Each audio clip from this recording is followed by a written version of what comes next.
Wales, a country taking tech to new heights.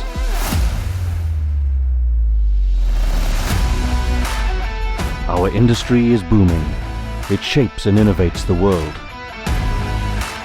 It pushes beyond limits and defines progress.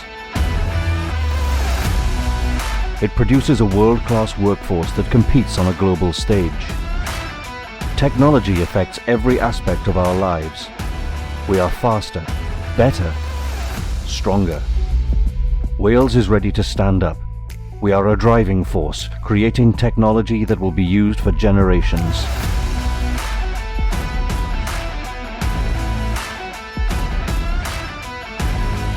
This is Wales Tech Week 2021.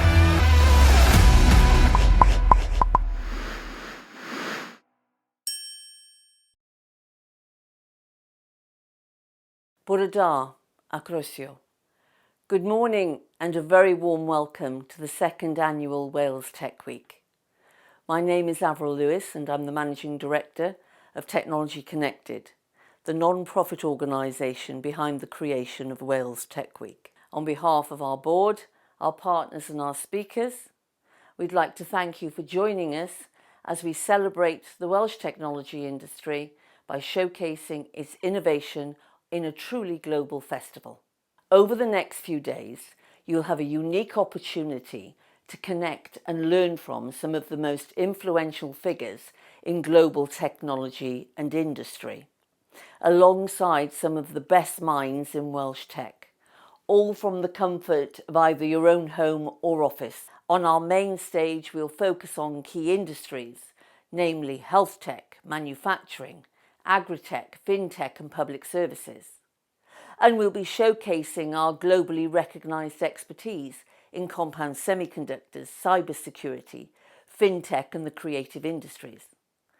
The tech industry can't work in isolation, and so we will focus on our really essential ecosystem, which we all know is fundamental to a successful technology industry. We'll focus on working with academia, how important that tech for all is to the industry, how individuals can build their career in tech, and also, of course, the most important, how does one find routes into the investment market?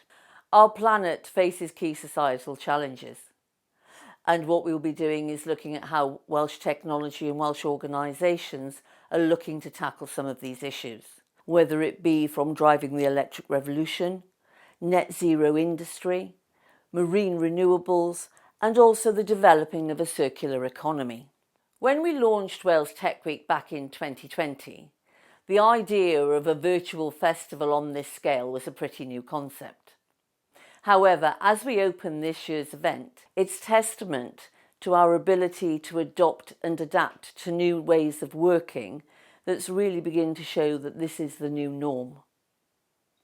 What COVID-19 pandemic has really emphasised is the use of how crucial and pervasive technology is in our daily lives. It's technology that's been able to help us understand and tackle the virus. It's been technology that's enabled our industries and our economy to keep working and growing and evolving. And it's technology, perhaps most importantly, that's enabled us to be able to stay in touch with our loved ones and be able to share those special moments. I'm exceptionally proud to be standing here today to celebrate the Welsh technology industry because it's shown its remarkable resilience, but it's continued to be extremely agile and innovative in shaping and being able to improve our daily working lives at a remarkable pace. Now, I'm sure that you're all ready to kick off Wales Tech Week, as am I, and I must admit it's particularly strange that here I am once again speaking in front of a camera as opposed to talking to you personally. The only good thing I can say is that the camera is on and hopefully I'm not on mute.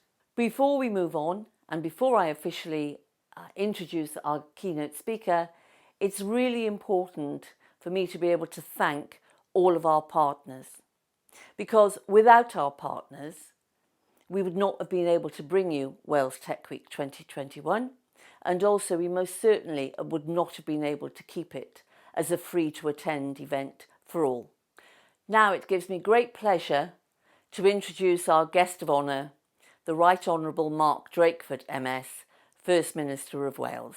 We are extremely grateful that he's been able to find time in his remarkably busy schedule to join us today to celebrate the Welsh technology industry and highlight its significance and impact on the Welsh economy and society. A champion of technology industry and spirit of the collaborative ecosystem, I'm delighted to welcome the Right Honourable Mark Drakeford, MS, First Minister of Wales, to officially open Wales Tech Week 2021. Croeso I Gymru, welcome to Wales. Rwy'n falch iawn o wneud yr araith argoriadol yn wythnos Dechnoleg Cymru. Gwyl wirioneddol fyd-eang sy'n dathlu'r arloesedd gorau ym maes Technoleg Cymru. I'm really pleased to make the opening address at Wales Tech Week, a truly global festival celebrating the very best in Welsh technology. As a Welsh Government, we're proud to support this year's event, alongside our industry partner, Technology Connected. And after a global crisis, in which innovation has never been more important, this festival really does show Wales at its most innovative. Our creative entrepreneurs, our innovative startups, our established large firms, as well as future investors, are all here at this event, under one digital roof, to talk about new ideas and new possibilities, both for themselves and for technology in Wales. Now, it's worth reminding ourselves just how important this sector really is. More than 40,000 people in Wales are directly employed in digital, and that number is increasing all the time, with areas like cyber growing in strength and supporting the wider Welsh economy. We have around 3,600 technology businesses in Wales, and they helped attract around £100 million in venture capital investment in 2019 alone. Now, we've all seen for ourselves how technology has helped us through the pandemic. It has helped us think about new ways to work and new ways to reshape vital services. And nowhere has that been more important in a public health emergency than in health care itself. Excellent digital transformation, strong digital leadership, and culture change will help us all achieve the ambitions and the vision set out in the new digital strategy for Wales and the delivery plan we published in March. From vaccine development to remote working, technology has played a huge part in helping us through these last and difficult 15 months. There are countless examples now of how digital developments have enabled vital service to evolve and change through this pandemic, from GP appointments to cardiac care. And more importantly, these innovations are not just here for the crisis. They offer permanent improvements and new possibilities for the future. In this last year, we've also seen the integral role technology plays in the education of our children and young people. The Welsh Government's Innovative Hub programme has, over the last few years, become one of the most important and highly regarded digital resources in education anywhere in Europe. It quite simply has helped teachers make our education system better and stronger, and has huge potential for the future, making a difference in the classroom and especially for our most disadvantaged pupils. It's that investment in digital infrastructure in recent years that has undoubtedly paid dividends throughout the pandemic. And at the heart of that commitment has been our support for the Super Fast Cymru project. Alone, it has helped bring fast and reliable broadband to 733,000 premises in every part of Wales, connection that has proved vital throughout these last 15 months. The challenge now is to harness the potential of that new infrastructure for the future. That's why, together with the newly formed Centre for Digital Public Services, we are committed to the long-term development of digital public services in Wales. Now, during the recent election campaign, I was able to see for myself the work of our National Digital Exploitation Centre in Ebbw Vale. As a centre of excellence, it now houses a digital education centre, an advanced cyber institute, a cyber lab, and a new project zone. To date, it has helped deliver new job opportunities and done essential educational outreach work with schools and colleges, helping to ensure that the workforce of the future represents the diversity of today's Wales and provides that wide range of future possibilities from apprenticeships all the way through to PhDs. As a hub of expertise and knowledge, it's helping attract businesses to an area once renowned across the world for steel making, and it will become renowned as a new industry of tomorrow. Right at the other end of Wales, another centre of expertise can be found in the new Advanced Manufacturing Research Centre in Broughton, which the Welsh Government helped set up to help secure the future of wing manufacturing in that part of Wales. The centre, through its essential partnership with Airbus, continues to go from strength to strength and is now one of the jewels in the Welsh economy. During the pandemic, it was a great example of innovation as the factory was quickly repurposed to manufacture new ventilators to help the NHS in Wales respond to the pandemic. It was a living embodiment of the Team Wales approach for which we are well known. When we face collective challenges in Wales, we deal with them together. Now, I know that many people watching today will have heard about Wales and this event specifically through one of the Welsh Government's network of 21 overseas offices. These offices are important because they are one of the most important ways in which we can work with many of you watching here today to utilise the strength and opportunities of the tech sector in Wales.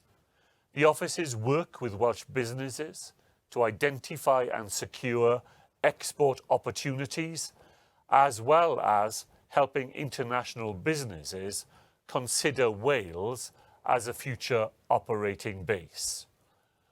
We will shortly be setting up 5 export clusters, one of which will be technology. So we want to work with you on many of the opportunities you will see and hear about in the coming days. Wherever you are in the world listening to this, I hope that over the next few days you learn a lot more about what Wales has to offer. And we stand ready, not only to welcome you to Wales, but to work with you in the coming years. Thank you. Rydym yn barod nid yn unig i'ch croesawu chi I Gymru, ond I weithio gyda chi yn y blynyddoedd I ddod. Diolch yn fawr I chi gyd.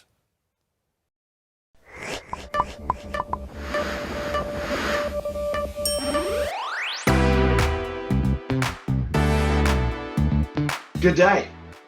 My name is Aled Miles, and I have the great honor of being the Welsh Government Envoy to the United States and the CEO of a technology company here in the United States called Source Labs.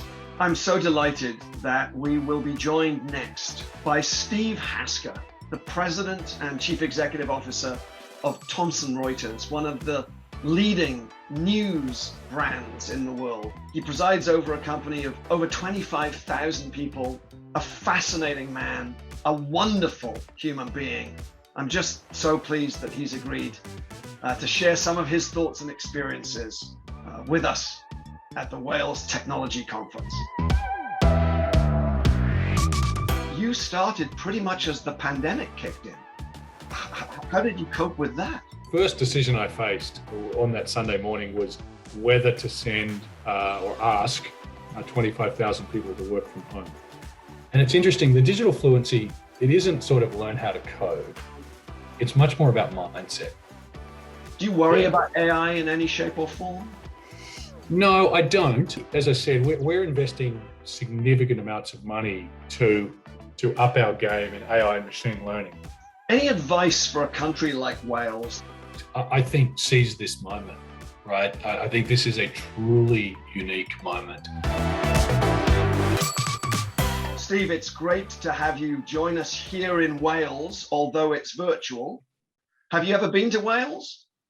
Alan, I've been to Wales many times. I'm proud to say mostly to watch rugby matches, but yeah, I've been to Cardiff. I've been to Newport many times.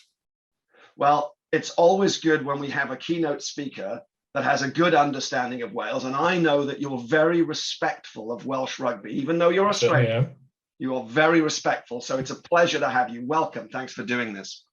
Steve, you're the Chief Executive Officer and President at Thomson Reuters, one of the largest information and data companies in the world, and we'll qualify that a little bit later on. But I remember you started pretty much as the pandemic kicked in. How did you cope with that? Yeah, Aled, you're right. So I took responsibilities as chief executive here on March 15th of 2020, which of course March 15th was a Sunday. It's a very odd day to take over, but anyway, that's what happened.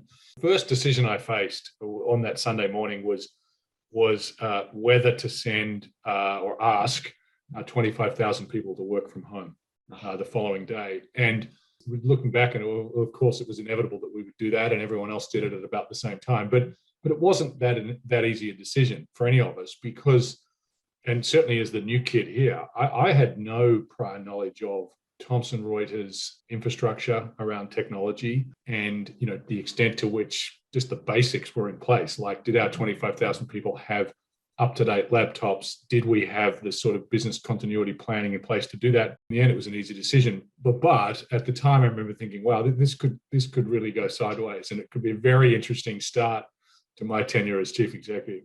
So let's just qualify this. So you literally joined on the Sunday and made that decision 24 hours later. Yeah, I'd actually joined the company a couple of weeks before, thankfully. Okay.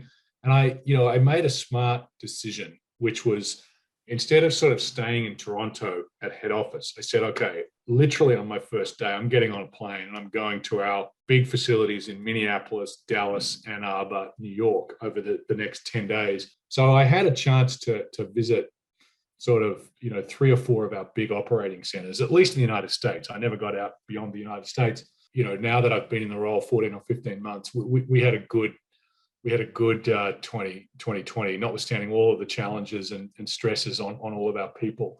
And that was a testament to our infrastructure and to our people.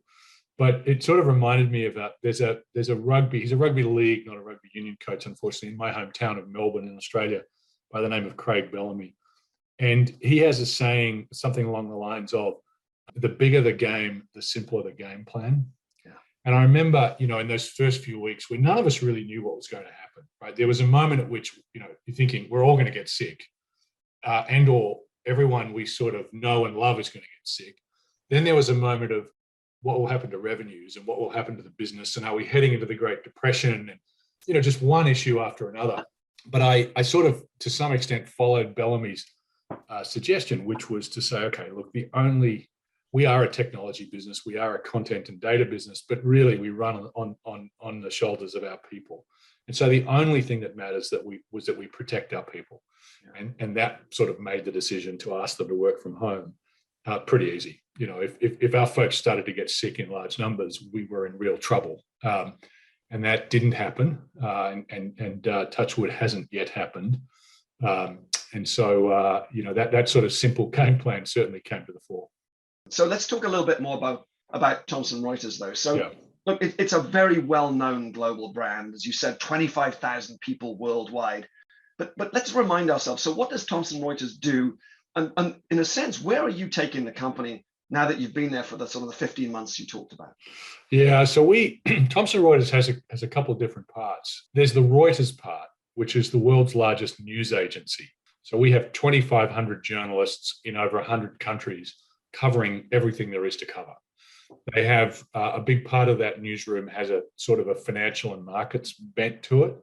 But, in my modest opinion, we covered the Hong Kong riots. We're covering the Myanmar strife. We covered the recent issues in the Gaza Strip better than anybody else, because we have locals, who are embedded doing that work. The Reuters news team over the last 5 years have won 8 Pulitzer Prizes for their work. So we have the news agency, and that tends to be the piece that people know of. The Thomson side of the business, which is descendant from Roy Thomson, and his grandson is our non-executive chairman now, David. Roy was one of the world's great newspaper. And over time, as the newspaper business went through the cycles it's gone through, Roy's son, Kenneth, basically got out of the newspaper business and got into information and data. So we are the world's largest provider of case law information for litigators. We are equal largest player in terms of tax and accounting regulations and software. And we're one of the biggest players in what I would broadly call the risk, fraud, and compliance area, helping companies and government agencies detect and prevent cyber crime and also help catching bad guys. In terms of the second part of your question, where am I trying to take the company? Where are we trying to go? COVID was in a sort of an odd way a blessing, because what it enabled me to do, instead of sort of buzzing around and doing a lot of ceremonial things, to really just sit quietly, as it happened in our offices at a distance from our CFO, and just go through the business and study it from top to bottom. And we were able to sort of spend 9 months doing that, the better part of 9 months.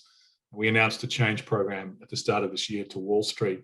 And basically, we're trying to do two things. We're trying to turn from a content company to a content-driven technology company. So we have the best content, whether it's case law, whether it's the accounting regulations, whether it's a database of sort of, people with nefarious relationships and contacts. But what we're trying to do is add more and more AI and machine learning and make sure that that content in its most actionable and active form is embedded in best of breed software, whether that's our software or whether that's third party software. So that's the first part of the journey. The second part of the journey is to really turn our company from what I would loosely call a holding company or a portfolio company to an operating company. My predecessor also had a financial and risk division that we sold to Blackstone and is now part of the London Stock Exchange Group. And that made for a much bigger and complicated entity. We now have I think a simpler footprint and a more uniform footprint.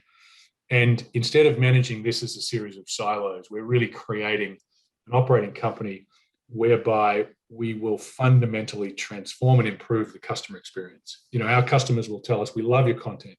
And in many cases, we love your people, but the experience is clunky. Signing up, renewing, billing, getting answers to questions. Some days it's great and a lot of days it's not. So we've got a real, I think, exciting journey to revolutionize that customer experience. So those are the two parts, and we've made, I think, a pretty good start to it. Very clear. It's interesting as I listen to you, in my other role, other than the Welsh Envoy role as the CEO of Source Labs, we talk about the concept of digital confidence and software quality. And people say to me, what do you mean by that? And we talk about a flawless user experience that's trusted and secure. And that feels that we're hovering over similar targets, obviously coming at it from different perspectives. What do you feel you need to change the most or become that's different? How do you shift? Yeah, so I mean, you know, the first place that we've had to shift is to really go, you know, through our management and leadership ranks, and to say, okay, there's a bunch of people who've been at the company for 10 or 20 years or more. And, you know, that sort of domain expertise, that sense of history and culture around Thomson Reuters is important. To that group of people, we've added some pretty significant hires, and we did all this hiring during the pandemic. So we brought in a new chief product officer from Facebook.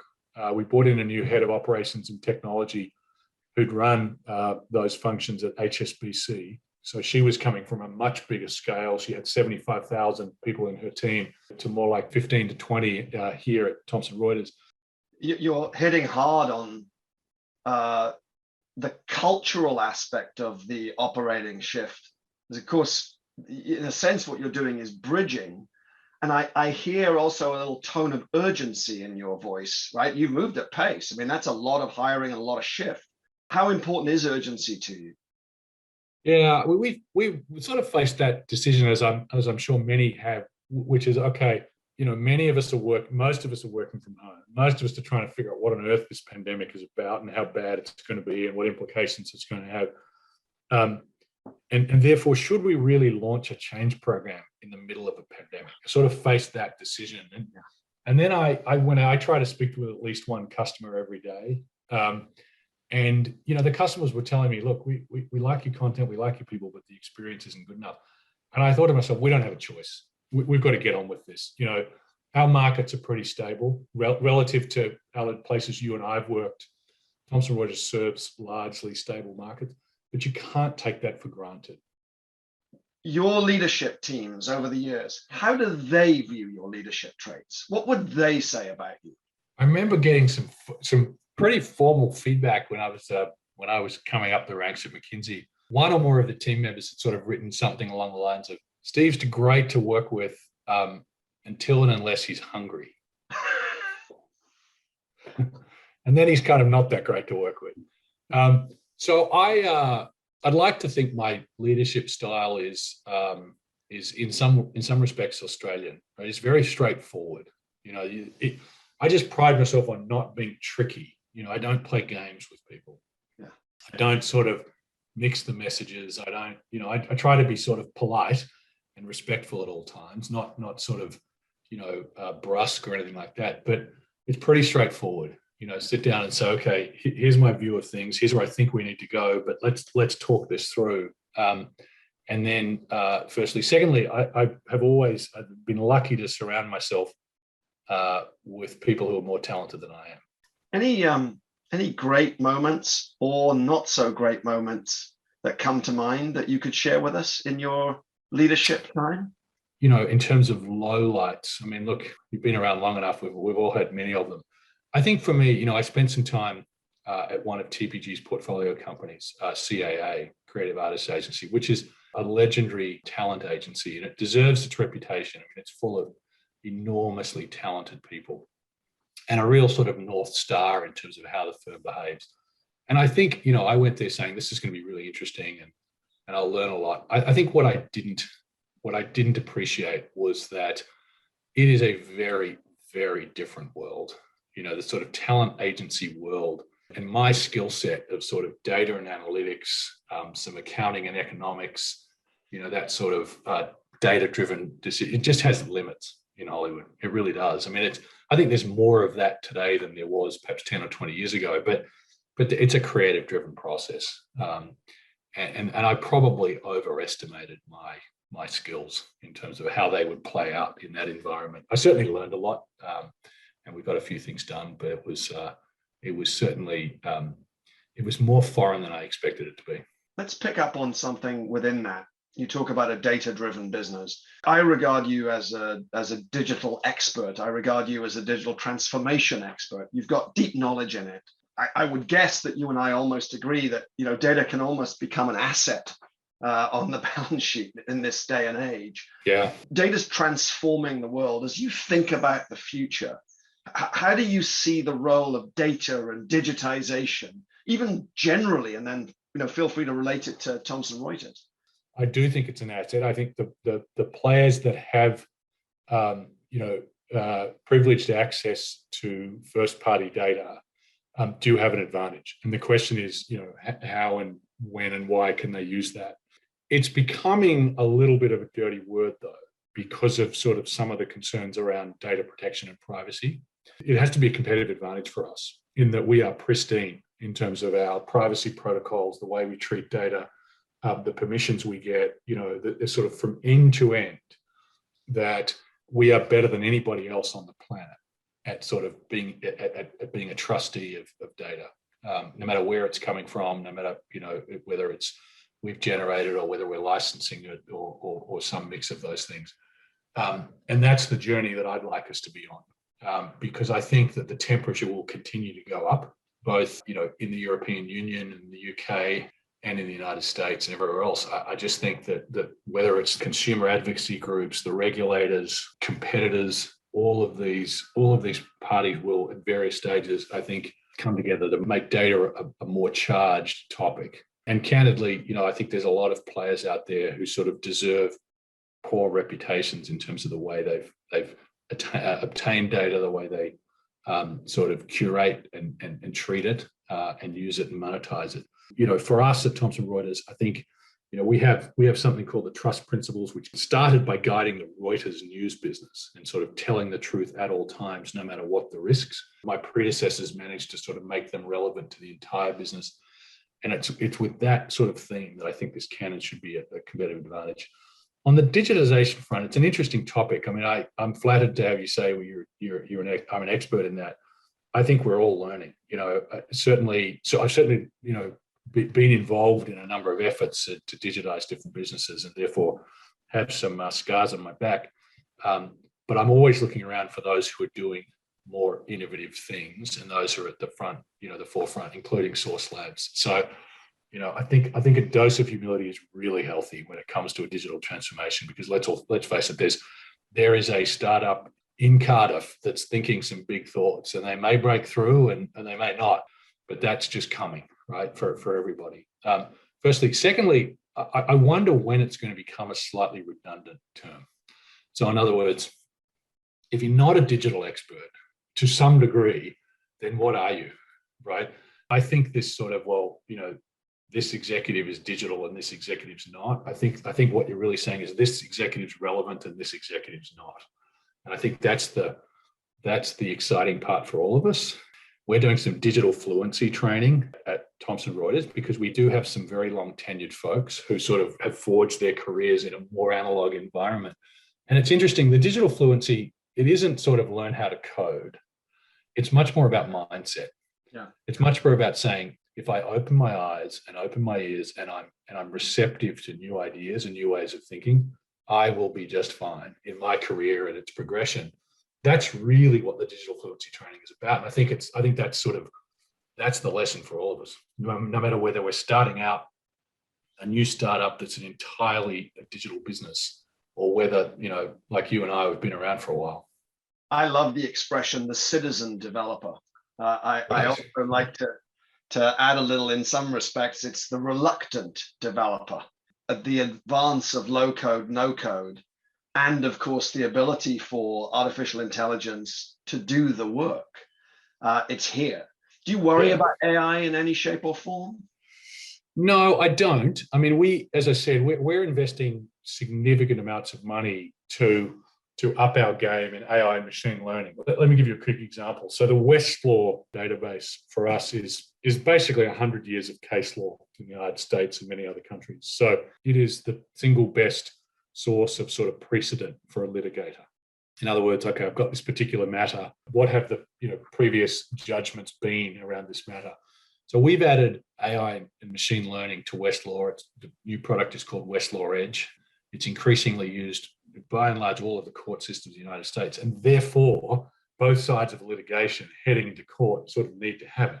if I'm a litigator and you and I are on either sides of that battle, if you have Westlaw Edge, right, Westlaw Edge will basically tell you, okay, for a matter like this, what has Steve Hasker's arguments been in the previous 10 cases that he has argued? Wow. So, and then firstly, and then secondly, how should you respond to those arguments? And then thirdly, this particular judge, how does she or he respond to those various arguments? So it doesn't say, press a button, here's the outcome. But what it does say is it just lets you, dynamically, with tremendous depth, sort of run scenarios on the fly, to the point where if you step into the courtroom and you don't have it, I think that's a pretty nerve-wracking place to be. And that's a combination of unique content and lots of deep AI. We met, as you remember, on a Sunday lunchtime, organized by the local Australian consul here in Los Angeles with the ambassador and a group of quite extraordinary CEOs. I felt very inadequate around the table, of great Australian leaders in the United States. Steve, there was maybe 30 of us. And I've always felt that Australia's done really well in promoting itself, for example, in the United States and around the world. Do you agree with that statement? Yeah, I do. If you look at many sort of professions, whether it be business people, whether it be sportsmen and women, or whether it be entertainers, I think Australia has consistently punched above its weight. I agree with that. I mean, it obviously varies in different pockets, but a country of 26 million people, and yet, some would argue Australians are all too common and frequent in prominent positions across the world. Yeah. The other thing I noticed, though, is that those people of prominence are very willing to give of their time, are very willing to help promote, whether it's tourism or whether it's trade. Any advice for a country like Wales that's emerging and attempting to get a bigger voice on the global stage? Yeah, well, I mean, far be it from me to offer it, but you've asked. I think seize this moment, right? I think this is a truly unique moment, and I think that there are going to be countries and collections of people who really seize it, and there'll be everybody else. And I don't think there'll be many who seize it. And where I'm going with this is, let's take the technology sector to begin with, right? The starting point for Wales is pretty exciting, right? With the penetration of semiconductor development, with a number of very prominent brands creating more and more opportunities in Wales.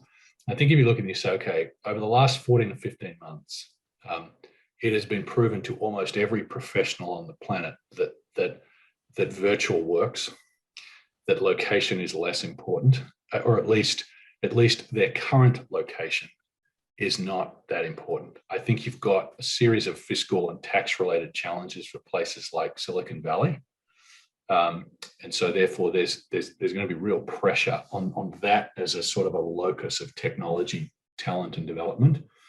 I personally believe that once the health crisis abates, and it will, that people will want to spend time with each other again, perhaps in different ways, perhaps in some cases less time.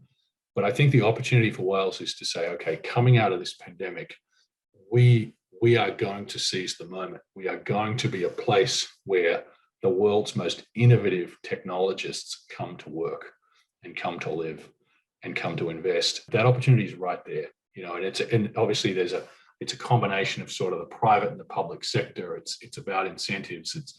But it's right there. And it's not necessarily the case that it has to stay in Silicon Valley and it has to stay in, increasingly Austin, Texas, or Boston, Massachusetts.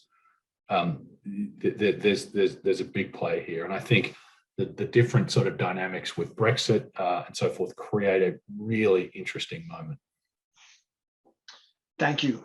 My father always said, don't give advice unless asked. I did ask, and that was great advice. Thank you. The lastly, Steve, how's your tennis game these days? Pretty ordinary, but I enjoy getting out there. Well, you're an athlete, both in physical terms, and I was going to say also in business terms, because you set the pace, and I think one of my favorite moments of our last 45 or 30 minutes together was around the straightforwardness of your leadership style. And what stood out for me is you said you just don't want to be tricky, and that for me has a sense of benevolence and compassion, which I believe is so important to leadership. Thank you for being who you are, and thank you for joining us and giving us valuable time. It's the one thing we can control, right?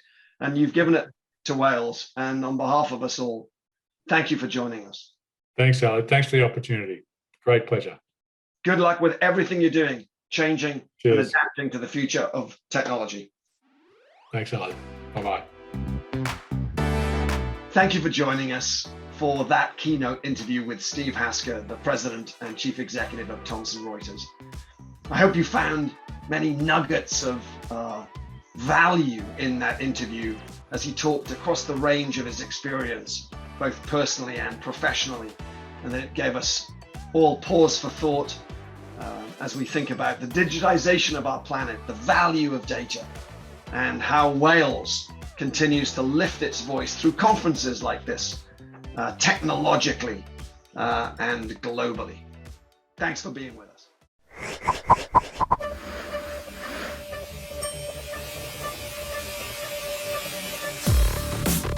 Thank you for watching.